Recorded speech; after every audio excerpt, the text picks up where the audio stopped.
অনেকেই জানতে চাইছেন আমি হঠাৎ করে রংপুর গেলাম কেন। আসলে সবটা জানতে হলে আপনাদের ফুল ভিডিও দেখতে হবে। তবে আজকে একটু হিন্টস দিচ্ছি। আমি যেহেতু দিনাজপুরের মানুষ, তাই রংপুর যাত্রা শুরু করেছিলাম সকাল 8:30টার দিকে। ট্রেনে করে যাচ্ছি, পার্বতীপুরে থামবো না এটা হতেই পারে না। পার্বতীপুরের বিখ্যাত ঝালমুড়ি না খেলে তো সফরই অপূর্ণ থেকে যায়। তাই ঝালমুড়ি খেয়ে রওনা দিয়ে দিলাম রংপুরের পথে এবং রংপুর পৌঁছেই চলে গেলাম জেলা পরিষদে, কারণ সেখানে রংপুরের জব ক্যারিয়ার মেলা হচ্ছিল। যারা আসতে পারেনি তাদের জন্য আমি কিন্তু কিউআর কোড শেয়ার করে দিয়েছিলাম। তবে মেলায় যে কী পরিমাণে ভিড় আর গরম সেটা আসলে বলার মতো নয়, ঘেমে নিয়ে একদম অস্থির। তাই ভাবলাম একটা ঠান্ডা জায়গায় অবশ্যই যাওয়া দরকার।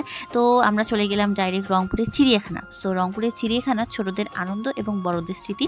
আমি ভাই জীবনে ফার্স্ট টাইমের মতো রংপুর চিড়িয়াখানা যাচ্ছি। আমি জানি না মানে লাস্ট পার্সন কি আছে, বাট আমি প্রথমবারের মতো রংপুর চিড়িয়াখানা যাচ্ছি। আপনারা কারা কারা আমার মতো আছেন প্লিজ একটু জানাবেন কমেন্ট করে, ঠিক আছে? সো এখন রংপুর চিড়িয়াখানা নিয়ে একটু তথ্য দিতে হয়।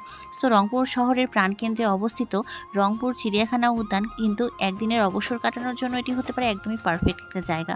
এখানকার পরিবেশ কিন্তু একদমই সবুজে ঘেরা এবং পরিবার বা বন্ধুদের নিয়ে ঘুরতে গেলে খুবই ভালো।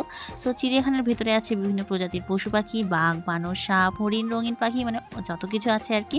সো ছোটো বাচ্চারা এখানে এসে কিন্তু খুশিতে একেবারে মুগ্ধ হয়েই যাবে।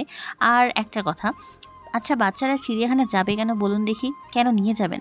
আসলে এখানে কিন্তু প্রাণীদের বাস্তবে দেখা, মানে বই টিভিতে দেখা বাঘ, হরিণ, সাপ ইত্যাদি প্রাণী যখন সামনে থেকে দেখতে পায় তখন কিন্তু তারা কিন্তু বেশ মজা পায়। আর এদিকে নতুন নতুন প্রাণী দেখে শেখে এবং মজাও পায়। গাছপালা, খোলা পরিবেশে ঘোরাফেরা করার সুযোগ আছে এখানে বাচ্চাদের। আর বাচ্চারা অনেক ছবি তোলে আর সেগুলো তাদের কিন্তু স্মৃতি হয়েই থাকে। পরিবার বা স্কুল থেকে পিকনিকের জন্য এটা একদম উপযুক্ত জায়গা। এক কথায় শেখা আর আনন্দ একসাথে পেতে হলে রংপুর চিড়িয়াখানা বাচ্চাদের জন্য একটা অসাধারণ গন্তব্য। বাঘ, হরিণ, ময়ূর, পাখি এক এক প্রাণীকে কাছ থেকে দেখে তারা তাদের নাম, বৈশিষ্ট্য, আচরণ সম্পর্কে জানতে পারে। কিভাবে আলাদা আলাদা প্রাণীর জন্য আলাদা পরিবেশ তৈরি করা হয় তা দেখে পরিবেশ এবং আবাস স্থলের গুরুত্ব বুঝতে পারে। কোন প্রাণী কী খায়, কোনটা তৃণভোজী এবং কোনটা মাংসাশী এগুলো জানতে পারে।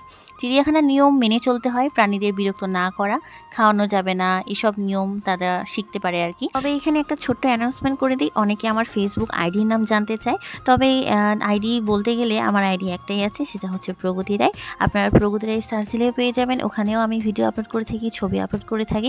তবে হ্যাঁ, চিড়িয়াখানার মধ্যে কিন্তু আপনারা সেখানে ফলমূল খেতে পারবেন, আচার খেতে পারবেন, অনেক কিছুই খেতে পারবেন, ঠিক আছে?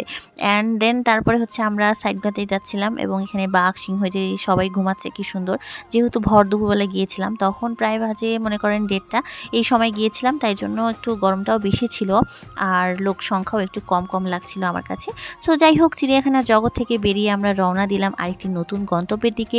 কোথায় যাচ্ছি সেটা এখন একদমই বলবো না, কারণ দেখতে হলে পরবর্তী পর্বে চোখ রাখতে হবে। নতুন জায়গা, নতুন অভিজ্ঞতা সব কিছু শেয়ার করব আপনাদের সাথে।